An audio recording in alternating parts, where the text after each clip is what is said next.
Second phase की polling शुरू होने से पहले बीजेपी जबरदस्त एग्रेसिव है तो कांग्रेस डिफेंसिव। पहले फेज में मोदी के वोटर में उत्साह कम था। अब ग्राउंड से रिपोर्ट आ रही है कि मोदी का वोटर जोश में आ गया है। कांग्रेस के मैनिफेस्टो का एक पन्ना, राहुल गांधी का एक बयान। आपको लगता होगा कि बीजेपी के नेता और कार्यकर्ता अचानक मुसलमान क्यों करने लगे, ज्यादा बच्चे वाली बात क्यों कहने लगे। ऐसे सारे सवालों के जवाब आपको हमारी इस रिपोर्ट में मिलेंगे। देखिए, 24 का चुनाव पोलराइज हो ही गया। हिंदू मुसलमान की लाइन आखिर खींची गई। मोदी ने एक बार मुसलमान कहा, विरोधियों ने 100 बार मुसलमान रिपीट कर दिया। सोचिए, 85-15 का चुनाव होगा तो कौन जीतेगा? वोटों का कैलकुलेशन आगे बताएंगे। पहले आज की सबसे बड़ी खबर बता देते हैं। मोदी ने कांग्रेस का मैनिफेस्टो पढ़ा तो वहां मोदी को मिले मुसलमान। मोदी ने पढ़ा हिंदू महिला का मंगलसूत्र। कांग्रेस के मैनिफेस्टो में मोदी ने देखा माओवादियों और मुस्लिम लीग का एजेंडा। परिवारवाद, भ्रष्टाचार। नरेंद्र मोदी बहुत सोच समझकर अपने शब्द चूज करते हैं। राजस्थान के बांसवाड़ा में मोदी ने एक बार मुसलमान कहा। अलीगढ़ में मोदी ने एक बार भी मुसलमान नहीं बोला, फिर भी सारी बात कह दी। मेरी माताओं बहनों की जिंदगी में सोना वो सिर्फ शो करने के लिए नहीं होता है, उसके स्वाभिमान से जुड़ा हुआ है। उसका मंगलसूत्र वो एक सोने का कीमत का मुद्दा नहीं है, उसके जीवन के सपनों से जुड़ा हुआ है। तुम उसे छीनने की बात कर रहे हो अपने मैनिफेस्टो में। गोल ले लेंगे, सबको वितरित कर देंगे। और पहले जब उनकी सरकार थी, उन्होंने कहा था कि देश की संपत्ति पर पहला अधिकार मुसलमानों का है। इसका मतलब ये संपत्ति इकट्ठी करके किसको बांटेंगे? जिनके ज्यादा बच्चे हैं उनको बांटेंगे। आगाह कर रहा हूं, मैं देशवासियों को आगाह करना चाहता हूं। कांग्रेस और इंडी गठबंधन की नजर अब आपकी कमाई पर है, आपकी संपत्ति पर है।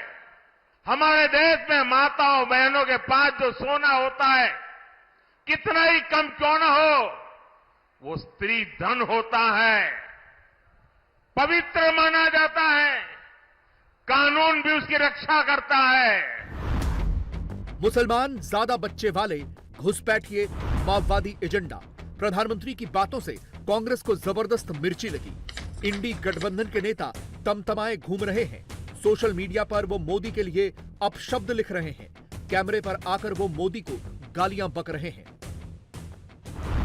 इस देश का प्रधानमंत्री कायर है। जिस दिन से चुनाव शुरू हुआ है, आपको सिर्फ हिंदू, मुसलमान, मुस्लिम लीग, मुगल रूल, मीट, मुर्गा, मछली, यही सब दिख रहा है। अगर राम की बात करते हैं तो रावण जैसे काम नहीं होने चाहिए। प्रधानमंत्री का हाथ माता बहनों के मंगलसूत्र तक जाता है। आप ये नहीं दिखता है क्या इलेक्शन कमीशन को?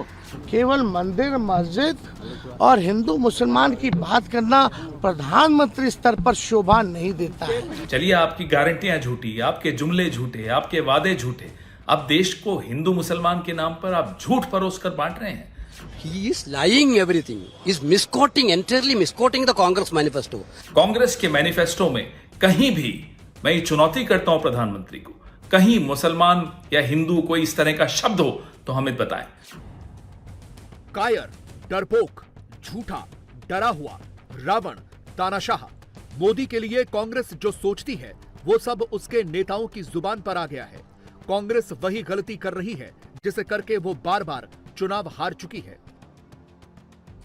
राहुल गांधी लिखते हैं कि मोदी झूठे हैं और भारत भटकेगा नहीं। असल में यहीं से कांग्रेस भटक गई। कांग्रेस अध्यक्ष मल्लिकार्जुन खड़गे कहते हैं कि इंडी अलायंस जीत रहा है, इसीलिए मोदी बौखला गए हैं और हेट स्पीच से लोगों का ध्यान भटका रहे हैं। खड़गे संघ के संस्कार गिनाते हैं और मोदी को गॉबल्स जैसा तानाशाह बताते हैं। कांग्रेस प्रवक्ता पवन खेड़ा ने मोदी को झूठा बताया। कांग्रेस के कम्युनिकेशन हेड जयराम रमेश ने लिखा कि मोदी गलती से भी सच नहीं बोल सकते। कांग्रेस की एक और प्रवक्ता सुप्रिया श्रीनेत ने तो हद ही पार कर दी। सुप्रिया श्रीनेत ने मोदी को बेहद झूठा, मर्यादा की सीमा लांघने वाला, मंगलसूत्र का अपमान करने वाला और ब्याहता का अपमान करने वाला बता डाला। राजस्थान के बांसवाड़ा में मोदी ने शाम को 5:39 पर हिंदू महिलाओं के मंगलसूत्र छीनकर मुसलमानों को देने वाला बयान दिया। आपको सिर्फ हिंदू मुसलमान इसके 4 घंटे 4 मिनट के बाद रात के 9:43 पर सुप्रिया श्रीनेत होटल के अपने कमरे में ही कैमरा खोलकर बैठ गईं और मोदी के प्रति अपनी भड़ास निकालने लगी। इस देश का प्रधानमंत्री कायर है, लेकिन आप एक भी मुद्दे की बात नहीं करना चाहते आज। लेकिन आपने जो कहा है ना, आपने मर्यादा की वो सीमा लांघी है जो पाप है। मंगलसूत्र पे आपने बोला है। आपकी हिम्मत कैसे हुई मंगलसूत्र पर बोलने की? आपने कहा कि कांग्रेस के मैनिफेस्टो में लिखा है कि आपका मंगलसूत्र भी वो लोगों में बांट देंगे। कांग्रेस के मैनिफेस्टो में मैं चुनौती से आपसे कहती हूं, ऐसी कहां पर कौन सा मैनिफेस्टो आप पढ़ रहे हैं जिसमें ऐसी बात लिखी है? कांग्रेस से अलग होकर समाजवादी पार्टी के सपोर्ट से राज्यसभा की राह पकड़ने वाले सिब्बल ने मोदी की तुलना रावण से कर दी।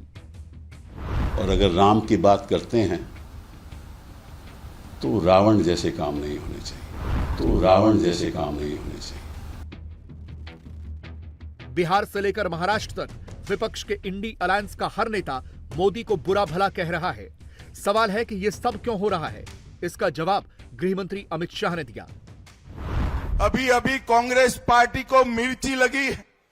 मोदी जी ने उनके घोषणा पत्र में से सबकी संपत्ति का सर्वे करने का कहा है। मोदी जी ने कल कहा क्यों करना है इस सर्वे को? कांग्रेस पार्टी पूरी नरेंद्र मोदी पर सवाल उठा रही है। मैं आज कांग्रेस पार्टी को पूछना चाहता हूं, आपके घोषणा पत्र में सर्वे की बात है या नहीं है? राहुल बाबा देश के नाम में स्पष्ट करे।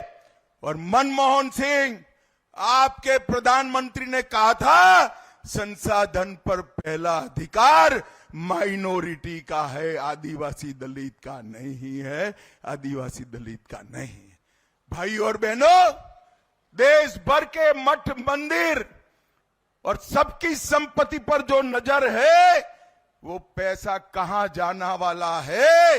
मनमोहन सिंह को याद करो, उन्होंने कहा कि पैसा पर, रेवेन्यू पर, संसाधन पर सबसे पहला अधिकार माइनॉरिटी का है। ये कांग्रेस पार्टी कहती है और हम कहते हैं संसाधन पर पहला अधिकार देश के गरीब का है, आदिवासी का है, दलित का है, पिछड़ा समाज का है। कांग्रेस नेता नरेंद्र मोदी की शिकायत लेकर चुनाव आयोग में हाजिरी लगाए।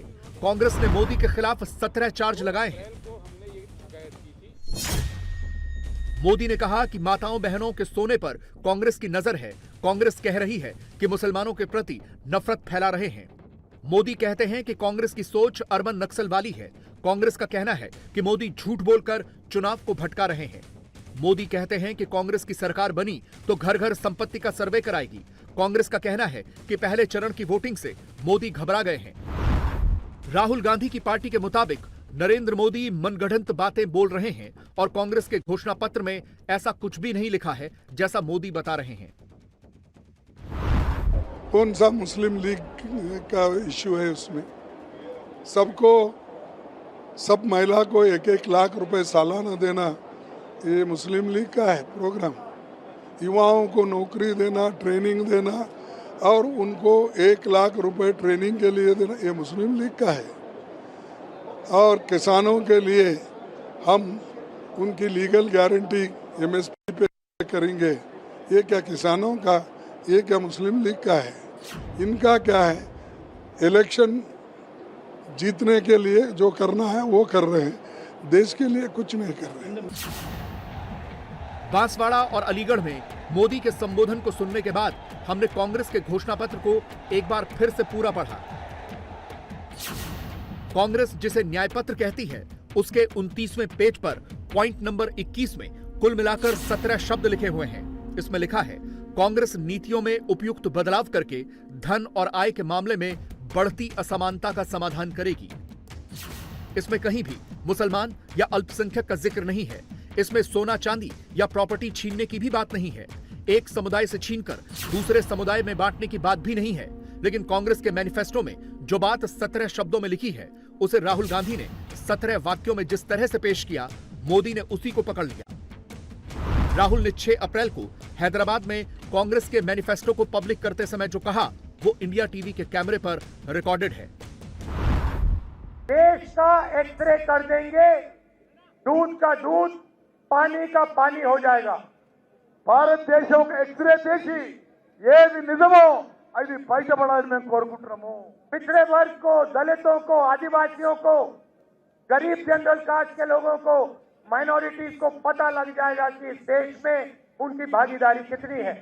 బీసీలకి, ఎస్సీలకి, ఎస్టీలకి, మైనారిటీలకి దేశంలో వాళ్ళ భాగస్వామ్యం ఎంతుందని చెప్పి దాంతో స్పష్టంగా చెప్పిన మనం। इसके बाद हम फाइनेंशियल और इंस्टीट्यूशनल सर्वे करेंगे। అదే విధంగా ఆర్థిక పరమైన వ్యవస్థాపకమైన सर्वे కూడా చేయించబోతున్నాము। ये पता लगाएंगे कि हिंदुस्तान का धन किसके हाथों में है, कौन से वर्ग के हाथ में है। ఈ విధంగా భారతదేశం యొక్క ధనము ఏ వర్గం దగ్గర ఉంది, ఎక్కడుందో మేము తెలుసుకుంటాము। और इस ऐतिहासिक कदम के बाद हम क्रांतिकारी काम शुरू करेंगे। ఈ చారిత్రాత్మక అడుగు వేసిన తర్వాత కొన్ని విప్లవాత్మక మార్పులు తీసుకురాబోతున్నాము। जो आपका हक बनता है वो हम आपके लिए आपको देने का काम करेंगे।